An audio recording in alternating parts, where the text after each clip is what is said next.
el objetivo de este video es explicar, aunque sea en forma general, el concepto del Tzimtzum y las diferentes opiniones que hay al respecto de esto. Tzimtzum es una doctrina mística de la Kabbalah que significa contracción traída, por así decir, revelada por el Arizal Rabbi Yitzhak Luria, que fue uno de los más grandes cabalistas de la historia del pueblo judío. Vivió en Tzfaz, en Eretz Israel, alrededor del año 1550. Pero antes de explicar esto, quería compartir la razón que motivó, este video. Un usuario, Zizel Gelibte, explicó o trajo de un sefer, de un libro muy importante, muy interesante, Michtav me Eliyahu, una carta de Eliyahu por el Rab Eliyahu Dessler, que es uno de los grandes exponentes de lo que se llama Musar. Musar significa como ética moral judía, muy diferente al pensamiento jasídico, y en esto me quiero detener. No tengo el libro Michtav me Eliyahu, tampoco lo leí, pero lo que el usuario compartió sobre este libro habla específicamente del libre albedrío. Y, según de vuelta lo que el usuario explicó del Michtav me Eliyahu, la idea que comparte Rabbi Eliyahu Dessler en este caso del libre albedrío es la siguiente. Cada uno de nosotros tenemos una zona en la cual no tenemos libre albedrío y una zona de nuestras vidas, por así decir, en la cual sí tenemos libre albedrío. ¿Cuáles son las zonas en las cuales no existe libre albedrío? Todos aquellos lugares, por así, todo esto entre comillas, todos aquellos lugares en el alma, en la vida de la persona, que son parte de la naturaleza de la persona, o porque nació de esta manera, o porque fue criado de esta manera, en esos lugares de la vida la persona no tiene libre albedrío. Y todos aquellos lugares de la vida donde la persona no tiene un comportamiento determinado, que ya viene por así decir de fábrica, o que se introdujo en la persona como una segunda naturaleza, todos aquellos lugares donde no está esto presente, es donde uno tiene libre albedrío. Y el ejemplo que él daba es, si una persona vivió toda su vida, se crió en un ambiente de ladrones, pues el robo pasa a ser algo natural, pasa a ser algo parte de su propia vida, y no ve la cuestión como algo negativo. Por lo tanto, en el momento en que le ocurre una oportunidad de robar, no tiene libre albedrío para elegir si quiere robar o no quiere robar, porque este es el comportamiento natural, obvio, que tiene en su vida. Ahora, si para robar, Dios libre y guarde, tiene que matar a alguien, porque ocurrió la oportunidad, estaba robando y apareció alguien y tiene que matarlo, pues en ese momento sí tiene libre albedrío, porque al respecto de la muerte, de matar a alguien, no había un comportamiento natural, normal, que la persona puede decir, esto es lo que yo siempre hago en tal caso. Entonces en ese momento tiene libre albedrío. De robar no tiene libre albedrío, de matar sí. Es un ejemplo nada más, por supuesto. Esto es lo que plantea el usuario, que el Michtav me Eliyahu, Rabbi Eliyahu Dessler, plantea. El pensamiento jasídico no está para nada de acuerdo con esta idea. No hay ningún punto en el alma de la persona, no hay ningún punto en la vida de la persona donde uno no tenga libre albedrío. Incluso en las segundas naturalezas, en el caso del ejemplo, quien se crió entre ladrones y piensa que el robo es lo correcto, también tiene libre albedrío para saber para robar o no robar. E incluso en las naturalezas, llamémosla, valga la redundancia, naturales de la persona, las inclinaciones naturales de cada persona, a pesar de que uno tenga una inclinación natural a hacer y a comportarse de tal o cual manera, sin embargo tenemos libre albedrío. Y en esos comportamientos también. El ejemplo más sencillo es, existe un mazal, existe la forma natural, astrológica incluso, la posición, el momento de las estrellas, de los planetas, etcétera, donde uno nació, y esto genera en la persona una inclinación natural. Hay quienes tienen inclinación, como los signos del zodíaco, quienes tienen inclinaciones para ser más fuertes, más enojados, más débiles, etcétera, etcétera. Si bien eso es una inclinación natural y está presente en la vida de la persona en todo momento, sin embargo, cada uno de nosotros tenemos libre albedrío para traspasar, para ir más allá de esa tendencia natural y no comportarse de esa manera.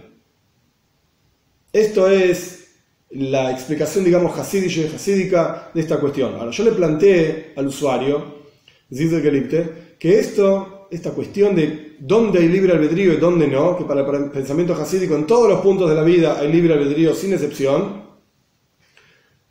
hay una discusión de fondo mucho más profunda, que es una discusión sobre el Tzimtzum. ¿Qué significa el Tzimtzum? La idea es la siguiente. Tzimtzum quiere decir contracción, y es una doctrina que el Arizal utilizó para explicar la relación entre Dios y el universo. Como hay un Dios único y un universo múltiple. Y así diferentes cuestiones que se desprenden de esta idea del Tzimtzum. Y la idea básicamente es la siguiente, como el ejemplo de un maestro y un alumno, en donde el maestro, que tiene un concepto, un intelecto muchísimo más profundo y conocimientos muchísimo más amplios que el alumno, si el maestro le va a decir al alumno todos los asuntos tal y cual son en su propia mente, el alumno se va a confundir, no va a entender nada. Entonces el maestro lo que hace es contraer, aquí la palabra tzimtzum, letzamtzem, retraer, contraer, comprimir su conocimiento de manera tal que el alumno lo pueda comprender. Pero esa contracción ocurre de manera tal que el alumno no es que se le dice algo diferente. Un ejemplo, por ejemplo, no es el asunto mismo, valga la redundancia, no es el asunto mismo que uno está explicando, es simplemente un ejemplo del asunto que uno está explicando. El Tzimtzum no es un ejemplo. En el Tzimtzum está contenido toda la información, todos los asuntos que realmente son, como realmente son en la profundidad de la captación y de la comprensión del maestro, pero en forma comprimida, con pocas palabras, como decía el Rambam, Maimónides, que uno siempre tiene que enseñar, un maestro tiene que enseñar con pocas palabras pero muchos asuntos. Y hay algunos que son al revés, dicen muchas palabras y pocos asuntos. Esto no es un buen maestro. Un buen maestro son pocas palabras y muchos asuntos. Esto es tzimtzum, esto es contracción. Entonces el maestro le enseña al alumno en forma comprimida, contraída, de acuerdo a la capacidad intelectual del alumno. Y cuando el alumno crezca y empiece a profundizar, va a encontrar en las palabras del maestro, a pesar de que fueron escuetas y pocas palabras, va a encontrar la verdadera profundidad y completa profundidad del asunto, incluso las palabras del maestro. Este es el concepto de tzimtzum, contracción. Es como si dijésemos un adulto explicándole a un chico lo que es un banco donde uno pone dinero, saca dinero. Entonces el alumno, el padre, el adulto, etcétera, no le puede explicar todos los detalles de lo que es un banco, porque es extremadamente complejo, plazos fijos, cuentas corrientes, cajas de ahorro, inversiones, es muy complejo. Entonces el adulto le dice al niño, es un lugar donde uno deja su dinero y cuando quiere recuperarlo lo puede recuperar. Y mientras tanto el banco utiliza ese dinero para hacer más dinero. Es una explicación verdadera de lo que es un banco, una financiera, etc. Pero no es una explicación que tenga todos los detalles de lo que es una financiera, un banco, porque son extremadamente complejos. Pero es una explicación verdadera y concreta y real. Cuando el niño crezca y pueda tener la capacidad de entender lo que realmente es un banco, va a encontrar en las palabras del adulto la verdad absoluta. Eso es lo que hace un banco. Es mucho más complejo que eso. Y cómo se presta el dinero, y a dónde se presta el dinero, y qué reglas hay, y cada país tiene sus reglas, etcétera, etcétera. Es verdad, es muy complejo, pero lo que se le dijo era completo y verdadero. Y dentro de esas palabras hay una profundidad enorme que con el tiempo el chico va a poder entender. Esto es al respecto del Tzimtzum. Ahora bien, en la época de Baal Shem Tov, el fundador del movimiento hasídico, surgió una terrible discusión entre los Misnagdim, los que se oponían al hasidismo, y los hasidim. Los que se oponían al hasidismo, guiados por el Gaon de Vilna, Rabbi Eliyahu de Vilna, ellos tenían una percepción de los escritos del Arizal al respecto del Tzimtzum muy particular, y el mundo hasídico de Baal Shem Tov tenía una visión de los escritos del Arizal al respecto del Tzimtzum muy diferente. Y en esto son 4 visiones, digamos, 4 opiniones diferentes que dependen en realidad de 2 cuestiones. Y las cuestiones son las siguientes. Como introducción, paréntesis, todos los asuntos en Kabbalah, en la sabiduría de la mística judía, Kabbalah, como lo quieran llamar, deben ser todos tomados en forma figurada. Son metáforas. No son literales. Cuando hablamos de luz, la luz infinita de Hashem, no es que Dios es una lámpara. Dios no es una lámpara. Dios es Dios y es infinito, no tiene forma, no tiene cuerpo, etcétera, etcétera. Todas las descripciones que ya están en otros lugares explicadas ampliamente. Pero los Mekubalim, los cabalistas, utilizan el ejemplo de la luz para tratar de enseñarnos algo. En la práctica, paréntesis dentro del paréntesis, el ejemplo de la luz sirve porque la luz depende su existencia de estar vinculada a la luminaria. En el momento en que la luz se separa de la luminaria, o porque hay una pantalla en el medio, etc., la luz deja de existir. No hay más luz. Este ejemplo nos sirve para entender que toda la existencia, el universo entero, que existe, por así decir, en la luz de Dios, en el Or Ein Sof, la luz infinita de Dios, su existencia depende en forma constante de estar vinculada a Dios, que es el Ma'oir, la luminaria. En el momento en que la luz se separa de la luminaria, deja de existir. Por eso los Mekubalim, cerramos paréntesis, por eso los Mekubalim utilizan el ejemplo de la luz. Y para cerrar el otro paréntesis, ninguno de estos asuntos debe ser tomado en forma literal.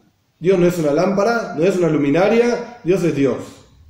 Y más aún, Dios tiene otros asuntos en la vida de los cuales ocuparse también, por así decir. Su razón de ser no es crear el mundo, su razón de ser es ser Dios. Y Él es Dios y decidió crear el mundo, pero no es todo lo que sabe hacer y no es todo lo que puede hacer, y podría haber creado el mundo de otra manera, en formas infinitas de otra manera.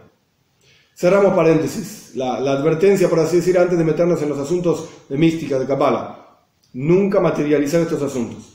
Entonces, hay una carta del Rebbe, que es lo que yo tengo aquí, donde el Rebbe lidia con una carta del Michtav de Eliyahu, de Rabbi Eliyahu Dessler, por eso tiene relación con esta cuestión, en donde Rabbi Eliyahu Dessler quiere explicar que todas las opiniones que hay dando vueltas al respecto del Tzimtzum, del Gaon de Vilna, del Alter Rebbe, basados en las enseñanzas de Baal Shem Tov, son todas en realidad lo mismo. Y hay un intermedio, Reb Chaim de Volozhin, que era un estudiante del Gaon de Vilna, que escribe diferente del Gaon de Vilna. Rabbi Eliyahu Dessler dice al final todas son la misma cuestión. Y el Rebbe en esta carta lidia específicamente con esta cuestión, que tiene relación con lo que hablamos anteriormente al respecto del libre albedrío. Y el Rebbe explica así básicamente. Hay dos cuestiones en el Tzimtzum. Punto número uno, si es kipshutoy, si es literal o si no es literal. ¿Qué significa tzimtzum literal? Significa que Dios se removió, se fue, literalmente no se encuentra en determinados lugares. Por ejemplo, lo que decía el Gaon de Vilna, en los lugares sucios, impuros, se llaman mevois ametunafim en hebreo, lugares totalmente inapropiados. En ese lugar Dios no se encuentra, la esencia de Dios no está ahí. Y cuando el Zohar dice Leis asar ponominei, no hay lugar vacío de Dios, esto se refiere a la supervisión de Dios. Pero que Dios se encuentre en un lugar sucio, impuro, etc., Dios no está ahí, literalmente. ¿Por qué? Tzimtzum. Dios se contrajo a sí mismo, se retiró de ese lugar. Esto está basado en una forma de leer los escritos del Arizal al respecto de este tema. El Alter Rebbe dice totalmente diferente. Leis asar ponominei, dice el Zohar, no hay lugar donde Dios no esté. Dios está, la esencia de Dios está incluso en los lugares impuros y sucios, etcétera, etcétera, inapropiados. Dios también está ahí, porque no hay lugar donde Dios no esté. Y cuando hablamos de tzimtzum, cuando hablamos de contracción de Dios, significa que Dios se ocultó. No que Dios no está, no que Dios se removió, como dice el Gaon de Vilna, sino que Dios se ocultó. ¿Por qué? Esto está explicado ampliamente en Shara Hijot Bemuna, en la segunda parte del Tanya. La idea básica es, si vamos a decir que hay un lugar del universo donde Dios no está, pues entonces estamos poniendo un límite a Dios. Dios termina en algún lugar y hay algo que está fuera de Dios, porque Dios no está en ese lugar. Hay algo que está fuera de Dios, Dios tiene un límite. Esto no es así, el pensamiento jasídico explica ampliamente, Dios está en todos lados. En algunos lugares está más revelado, en los mundos supremos, Atzilus, Bria y Etzira, lo que sea que son, Dios está más revelado, y en otros lugares Dios está extremadamente oculto, como por ejemplo en lugares impuros, lugares sucios, etc., donde ni siquiera se puede pensar en Torah. En esos lugares Dios también está, pero está oculto. Entonces el Rebbe explica, este es el primer punto en la discusión del Tzimtzum, si es kipshuto y literal o no es kipshuto. No es literal, para el mundo jasídico no es literal. Y el segundo asunto es si el tzimtzum ocurre en el ma'oir o en el oir, en la luminaria o en la luz. Si vamos a decir que el tzimtzum ocurre en la luminaria, pues lo que está ocurriendo es que Dios está contrayéndose a sí mismo. Y si vamos a decir que el tzimtzum ocurre en el oir, ¿qué es el oir? La luz es la expresión de Dios, no es Dios mismo, es una expresión de Dios. Y así como la luminaria es infinita, la luz que surge de esa luminaria también es infinita. Por eso los Mekubalim, los cabalistas llaman el Or Ein Sof, la luz infinita. ¿Por qué es infinita? Porque está directamente vinculada al infinito. Y es una expresión del infinito. No es el infinito mismo, es una expresión del infinito. Hay quienes dicen que el tzimtzum ocurre, en qué lugar ocurre, más allá de cómo, si es literal o si es un ocultamiento, que es el primer punto. ¿Dónde ocurre? Hay quienes dicen en el Ma'oir, en la luminaria mismo, en Dios mismo. Y hay quienes dicen en el Oir, en la expresión de Dios en la luz infinita de Hashem.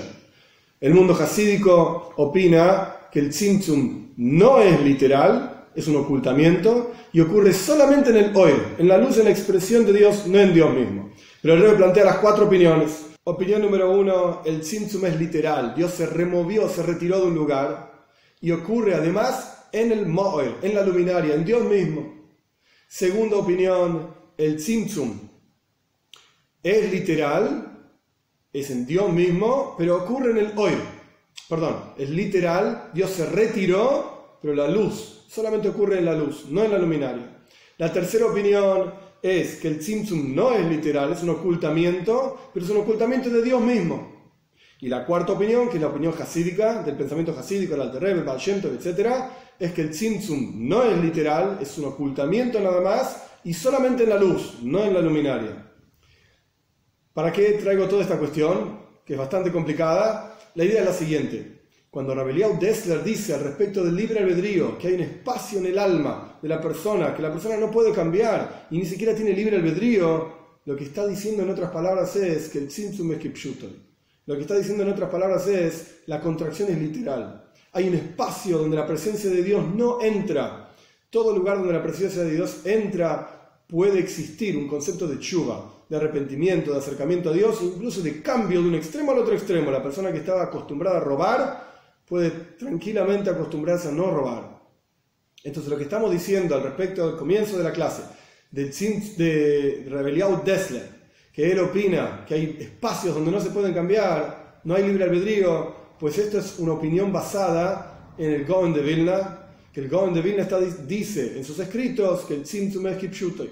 Dios se removió, se retiró de un lugar, Dios no se encuentra en todos lados, y no solamente esto, sino que esa remoción, ese quitarse ocurre en la luminaria, en Dios mismo, en la luminaria misma, en el Mo'er, en la luminaria misma. Reb Chaim de Volozhin, un estudiante, el estudiante principal del Gaon de Vilna, él estaba en desacuerdo con su maestro y él decía que el Tzimtzum no es kipshuton, no es literal. El Tzimtzum, como es en los escritos del Arizal, es un ocultamiento, pero ese ocultamiento ocurre en la luminaria. Y Hasides, el pensamiento hasídico, explica que no es así. El Tzimtzum no es literal, es solamente un ocultamiento de Dios. Y no solamente esto, sino que no ocurre en la luminaria, ocurre en la luz solamente. Que a través del estudio de estas cuestiones podamos tener una pequeña captación, mínima, ínfima, de lo increíble que es Dios, de lo increíble de la sabiduría de Dios, de la grandeza de Dios. Y como dicen nuestros sabios antes del rezo, uno tiene que pensar en Reme Musakel Beshiflus Adam, la grandeza de Dios y la bajeza del hombre. Qué increíble es esta grandeza, que esto pueda despertar en nuestros corazones excitación, literalmente, entusiasmo, ganas para vincularnos con Dios, para rezarle a Él, para estar conectados con Él a través de la observancia de Torah y Mitzvot, y a través del estudio de estas cuestiones vamos a ver, cuando venga Mashiach rápido en nuestros días, literalmente la presencia de Dios sin tzimtzum, sin ocultamientos, sin ningún tipo de pantallas ni nada por el estilo. Vamos a poder ver la esencia misma de Dios rápido en nuestros días, con la venida de Mashiach Tzidkeinu, nuestro justo Mashiach, de vuelta, rápido en nuestros días.